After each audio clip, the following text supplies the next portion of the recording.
of people that died in Allegheny County last year. And these are young men and women, and some of them not that young, who have died. These officers right here see it day and night. It goes across our next speaker's desk daily.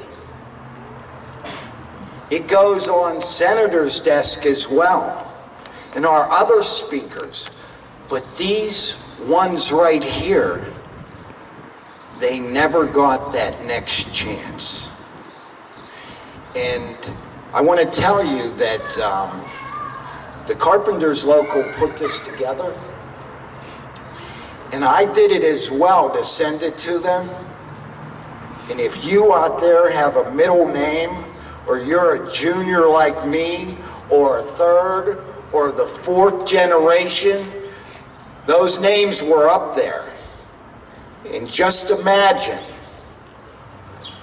the parents that waited for that newborn to name them James Joseph Viola Jr. See, and this is close to my heart, because as I said, I've been part of recovery for over 3 decades, 32 years to be exact, without alcohol or drugs. And that is only by the grace of God that happens. And we need this kind of support. And one of our primary supporters is our next speaker. And our next speaker, I went to him and we sat in the office. We sat in his chambers and we discussed this. And a lot of ideas came. A lot of good ideas came. Or as I say, a lot of God ideas came. And it's because of his heart. And the Bible says what comes from the mouth comes from the heart. And our next speaker, the Honorable Judge Ronald Arnone, is going to tell you about his heart.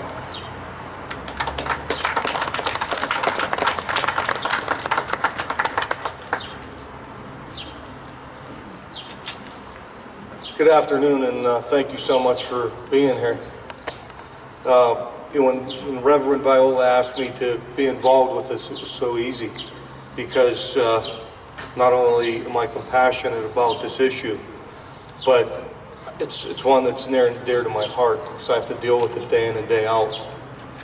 As a former mayor, as a former special agent with the Attorney General's office, I had dealt with these issues day in and day out, and now once again I draw from my experience, not only from my experience in my past jobs as in law enforcement as a mayor and running a police department, but also as a special agent, doing undercover work and working with the doctors that Senator Reschenthaler had spoken about, seeing it and actually arresting doctors and putting them away for overprescribing or basically being drug dealers. You know, I had one doctor that was giving a patient 800 Oxycontins a week. And I thought to myself, how can you even live with yourself when you're doing this kind of stuff? And that doctor right now is spending his days in federal penitentiary in West Virginia. Thank you. These guys take an oath of professionalism, and you know, I just don't understand how the pharmaceutical companies and doctors and you know, our community leaders can continue to allow this opiate addiction to go on the way it is. So that's why I'm here today, to bring attention to the matter, to save one life at a time. Unfortunately, day in and day out, I see people come into my courtroom with addictions, alcoholism, opiate addictions, etc. And I could tell you that I try from my position to save every soul that I can, because I know that's somebody's son, that's somebody's daughter, that's somebody's mother or father. And so, as Reverend Viola alluded to, all these names up here, these are real names. He asked me to come up with a list, and I did. I worked with the district attorney's office in the crime lab. These are real names of people, their first name and last initial. We've had hundreds of ODs, overdose deaths, in this county alone. Thousands across the state. And, you know, when you think about gang violence and you think about all the other things that are going on, even terrorism for that matter, this is the thing that's killing our kids. This drug addiction, this opiate addiction, this abuse is killing and destroying more families than any one of you can even imagine. So I'm going to do whatever I can do to try to stop this thing dead in its tracks. In addition to what I do on the bench, I also been part of and formed a group called Shutdown, South Hills United Against this Opiate, and we're trying to win back our neighborhoods. And I've worked with Senator Reschenthaler, Representative Harry Reedshaw, Chiefs of Police, the Department of Justice, the District Attorney's Office, and you know, we're going to do whatever we can do to stop this. And like I said, it's one person, one family at a time. I get notes and letters from people that have been in my courtroom that have been afflicted by drug and alcohol problems, and you know, some of them I have to put in jail. That's not something I want to do, but sometimes that's the way you save somebody's life. And like the senator was talking about, I'd rather see them in rehab. And if we can get them to that point, then that's what I want to do. But the fact of the matter is, folks, when a person is addicted, they need the counseling, they need the prayer, they need the people's support in their family. But they have to have the inner willpower to be able to do it. And so that's what I try to figure out with each person.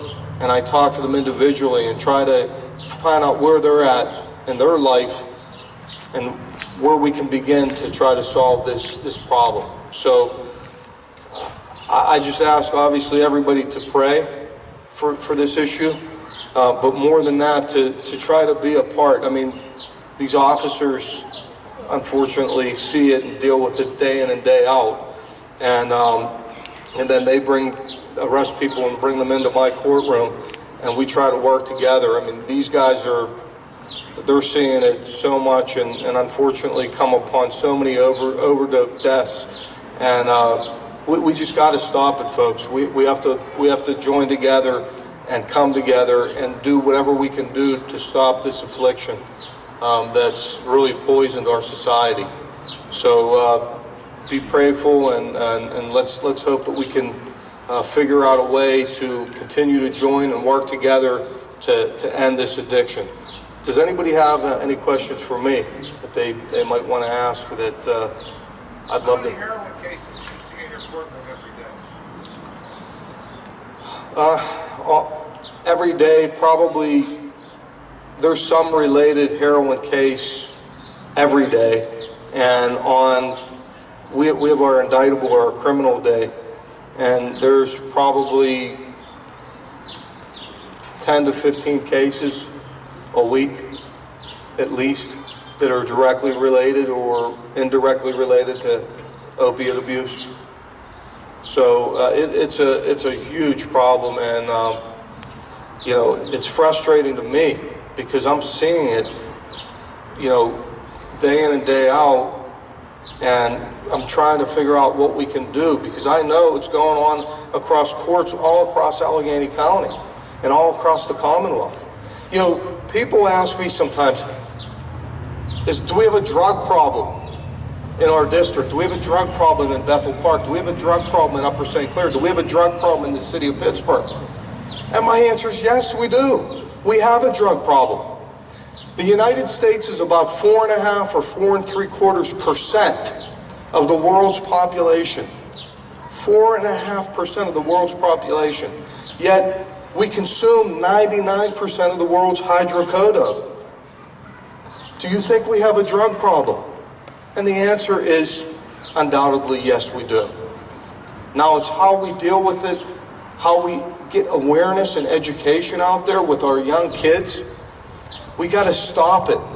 That's what we have to do. And I think a lot of it is about awareness. A lot of it is about, like the senator was talking about, counseling and rehab and getting the insurance companies on board. It can't start, 30 days is not enough. 60 days is not enough. We need more time to rehab these people and condition them back, because this is a thing that's going on in their mind. And so we have to be able to do that. Anybody have anything else, Senator?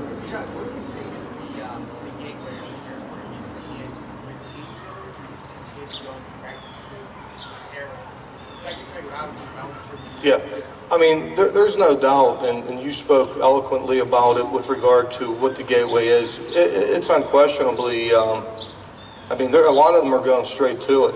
I mean, you gave great examples of the fact that somebody gets hurt, whether it's a football injury or a car accident or whatever, and they get prescribed an opiate, oxy, whatever, and the next thing you know, they get addicted to it, and now they can't get any more prescriptions, so they're going to the street. And that's so often how people actually get addicted to these drugs. And so there has to be so much more of not only an awareness with regard to the medical profession, but also, pharma has to have some accountability here too, because they're the ones who are making the drugs and dispensing it to our doctors and our communities. But I would say, it's really not marijuana. It's an injury, or a kid tries to, a pill. They have these pill parties, which is ridiculous. And the next thing you know, they're hooked on some opiate, and it's such an easy thing to get addicted to. And some people just have that makeup. Like there's alcoholics, and when some people just can't drink because they get addicted, and that's what alcoholism is. And it's the same thing with these pills. So you have to know what your makeup is, and we have to have counsel and have to have things in place for people that have these addictive personalities, so that we can stop this problem. The biggest thing I can say to young people is don't even start. Don't try it. And I always tell the young people, be a leader, not a follower. Be a leader, not a follower. Listen to your parents. Listen to the people that are important to you in your lives, and you know the difference between right and wrong. Don't make that wrong step. And that's the best thing I can say. Yes. Do the parents realize that you can buy a stamp bag of heroin cheaper than a pack of cigarettes? She said, do parents realize that you can buy a stamp bag of heroin easier than maybe you can buy a pack of cigarettes? Ma'am, that's such a great point, and it's true. It's on every corner, and it's cheap. It's cheaper. Yep. It's more readily available, and we can't monitor it. Right. The police and our politicians have, like, alcohol is monitored. This Yep. or we have a liquor license. Yeah. With your heroin or cocaine, whatever, it's not a monitored substance. That's right. And that's where the problem lies. That's right, and it's very scary too, because the potency is so high and the addiction rate is so high because of the street drug that is heroin today. It's even more potent than it was, and this isn't a needle anymore, folks. It's not a needle in somebody's arm. People, they're snorting it, they're taking it by mouth. I mean, this is a whole new thing going on here. So you're right, ma'am. It's so readily available, and that's something else that we need to work on.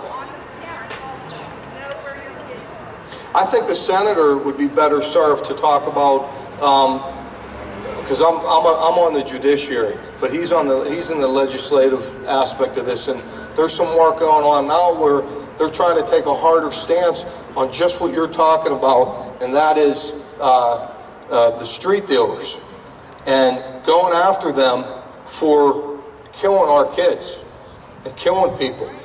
And I can't talk about it too much right now because I have to be careful, but the senator can. And Senator, please talk about that.